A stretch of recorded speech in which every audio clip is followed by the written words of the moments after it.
হানি এতদিন আমাকে দিয়ে এসছে, বাট তোমার জানো ফেসবুক আমি করে মানে আমার খুব শখ ছিল যে আমার হানি আমাকে কি দেয় না। মানে দেখো ভালোবাসা তো আলহামদুলিল্লাহ তার কোনো জবাব নেই, বাট এক্সপেন্সিভ থেকে আরম্ভ করে সব। বাট আমার শখ ছিল যে আমি ওকে একটা নিজের ইনকামের টাকা একটা গিফট করব।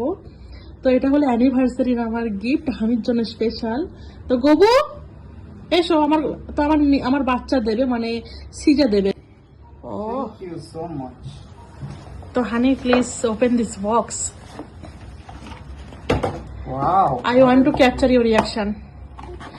তো জানি না হানির কেমন লাগবে। এটা হলো টাইটান, ঠিক আছে? Thank you. Wow, what a beautiful watch. Oh. You like it? Yes. Wow. এদিকে দেখাও। Just wow looking. তো দেখো এই যে ওয়াচটা হানির খুব শখ ছিল, ঠিক আছে? তো আসলে আমি গেছিলাম, আমি অ্যানিভার্সারি দেবো আর হানির হাতে থাকবে, যেন আমার কথা মনে পড়ে। তো আমার ইনকামের টাকায় প্রথমত, দ্বিতীয়ত আর এটা হলো নিউ, এইটা মানে আর কি লঞ্চ হয়েছে নিউ কালেকশন। তো হানি পরো। তো দেখো আমার হানির হাতে কি লাগছে, দেখো কত প্রাইস বলো তো হানি?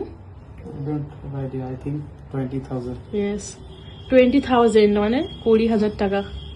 এরা কেতে ডেট টাইম সব, মানে দিনের যেমন ডেট চেঞ্জ হবে না, আজকে যেমন 16 তারিখ 17 তারিখ 18 তারিখ, মানে এরকম সব সিস্টেম ওরা করে দিয়েছে এই যে। তো তোমাদের কেমন লাগলো? জীবনে প্রথমবার হানিকে দিলাম, তো হানির হাতে তো জাস্ট বাও লাগছে। আমি জানতাম হানিকে পড়লে দারুণ লাগবে, এরকম হ্যান্ডসাম মানুষ কেন ভালো লাগবে না? Wow. আমার এটা একবারে দেখেই পছন্দ হয়ে গেছিল। তোমার কেমন লেগেছে তাই বলো? Very nice. তো প্লিজ আমাদের জন্য অবশ্যই দোয়া করো। আর একটা কথা বলবো, ভালোবাসার মানুষের জন্য মানে 10 টাকার জিনিস হলো ইম্পর্টেন্ট, একটা রোজ দিলেও ঠিক আছে, দামি দিতে হবে এর কোনো মানে নাই, ভালোবাসাটা মেন। তো যাই হোক, কেমন লাগলো জানেন, আমাদের জন্য প্লিজ দোয়া করো।